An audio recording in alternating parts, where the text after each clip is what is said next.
On a cold and empty highway, a man stops at a lonely diner just to get coffee and rest for a few minutes.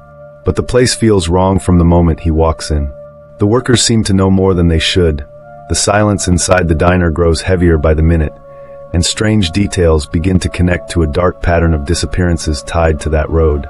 As he looks deeper, he finds himself pulled into something far older and more dangerous than a simple ghost story. If you enjoy suspense, mystery, supernatural horror, and stories that turn ordinary places into nightmares, this speech will keep you locked in from beginning to end. 1. The diner at the edge of the highway. I was driving alone a little after midnight, taking the long road home, because the interstate was closed after an accident. The highway was empty, the kind of empty that makes you feel like the world has ended and no one told you. My gas tank was fine. My phone still had battery. I was not lost.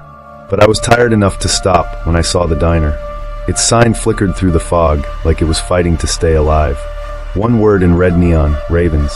I pulled into the gravel lot and shut off the truck. For a few seconds, I just sat there looking at the windows. Warm light glowed from inside, but I could not see a single person. No moving shadows, no cars besides mine, no sound except the wind dragging over the building. When I stepped inside, the bell above the door gave a weak little ring. The place looked normal at first. Red booths, a long counter, coffee smell in the air, old music machine in the corner. But there was something wrong with the silence. Not quiet, silence. The kind that feels like it is listening. Then a man behind the counter looked up at me. He was older, tired, and wore a stained apron. He gave me a nod and asked, "Long drive?" I said yes and sat down. He poured me coffee and kept looking at me in a way that made me uneasy, like he recognized me, but did not want to say from where. I tried to make conversation, asked if they were open all night, asked if business was always this slow. He just said, "Some nights are busier than they look." I laughed a little, but he did not. Then while I was lifting the cup to my mouth, I heard it. My name, spoken softly from somewhere behind me. Not shouted, not clear, just breathed into the room like someone was standing inches from my ear. I turned around fast. Every booth was empty. 2 faces that should not be there.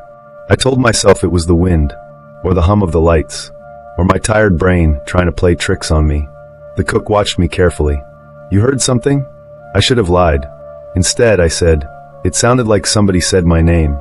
His face changed. Not surprise, not confusion, fear. Before I could ask why, I noticed someone standing near the back booths. A waitress. I had not heard her walk in. I had not seen the kitchen door open. She was simply there, wearing a faded yellow uniform and a small name tag I could not read from where I sat. She looked young, calm, and strangely out of place, like a memory that had stepped into the room. She smiled at me, but it was not a friendly smile. It was a smile of recognition. Then she turned and walked toward the hallway near the restrooms. I looked at the cook. "Is she the only other worker here?" He did not answer right away. Then he said, "She should not be out here." That was enough for me to stand up. I followed her past the booths. Along the wall, I noticed old framed pictures of the diner through the years. Staff photos, group photos, holiday photos. I would have kept walking, but one picture stopped me cold. The same waitress was in it. The photo looked decades old. The colors were faded. The frame was dusty. Everyone in the picture looked like they belonged to another time, but her face had not changed at all. I called for the cook. He came over, looked at the photo, and lowered his eyes. Then he told me something I still wish I had never heard. "People who stop here late," he said, "sometimes hear their names before anything else." I asked him what that meant. He looked toward the back hallway and said, "It means the diner noticed you." 3. The ledger in the back room. At that point, any normal man would have left. I know that. I have replayed that night 100 times, and I still cannot explain why I stayed. Maybe it was fear. Maybe it was pride.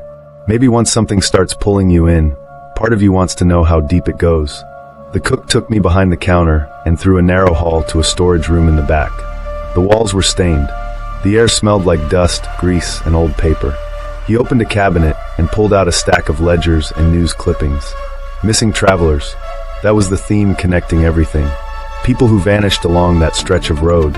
Drivers, salesmen, college students, a family of 3. Some disappeared after running out of gas. Some after stopping for food. Some were never seen again. The clippings went back more than 40 years. I thought it was some kind of sick joke until I opened one of the ledgers. Inside were handwritten names and dates. Dozens of them. Then I found mine. My full name, written on the page for that exact date. My blood went cold. I checked again, hoping I had read it wrong. I had not. I demanded an explanation. The cook looked close to panic. He said he had tried to warn others, but most of them never listened. Some ran. Some stayed. Some acted like none of it was real until it was too late. Then I heard a chair scrape in the corner behind me. I swung around. An old man sat there in the dark, thin as dry wood, wearing an old coat and staring at me with pale, tired eyes. I swear to you that chair had been empty seconds before. He spoke in a voice so weak I almost missed it. It writes the names before the doors close. I asked him who he was. He answered, someone who stayed too long. Then he lifted one shaking hand and pointed to a door at the far end of the room. A basement door. And from the other side of it, I heard several voices at once, whispering my name. What waited below? I should have run then. I know that. But the thing about fear is that it can push you in two directions. It can make you flee, or it can make you desperate enough to look straight at the worst thing in front of you. I opened the basement door.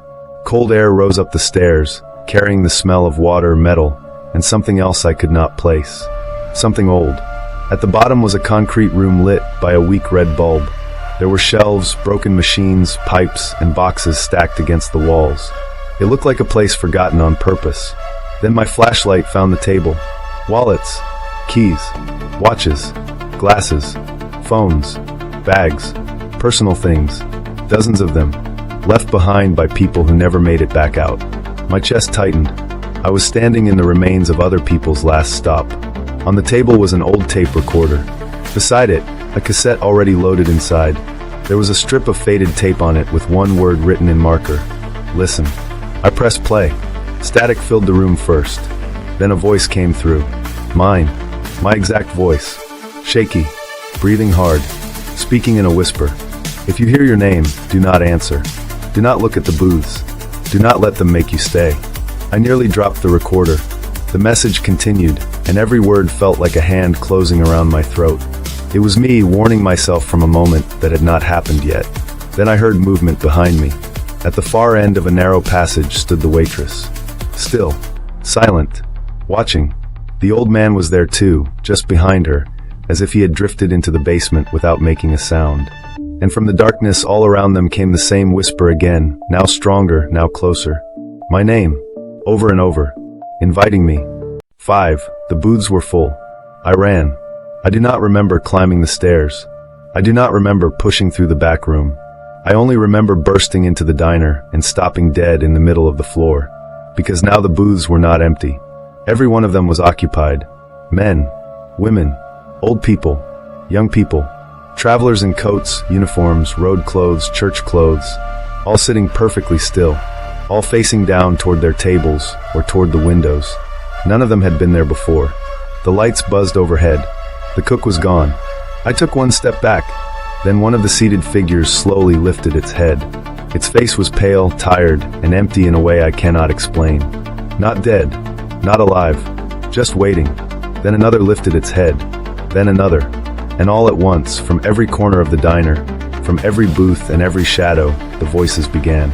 Not loud, not angry, soft, patient. My name, repeated again and again, as if they were asking me to join them. I stumbled toward the front door. The waitress was suddenly standing near the counter, blocking part of my path. She did not move to stop me. She only smiled that same calm smile, like she already knew how this would end. I shoved past and threw the door open. Cold wind hit me hard. I sprinted across the lot, jumped into my truck, and tore out onto the highway without even looking back. I drove until the sky started turning gray. That should be the end of it, but it is not, because when the truck radio clicked on by itself, through the static I heard a whisper. My name. And then a woman's voice, gentle and close, said, "You left the diner, but the diner did not leave you.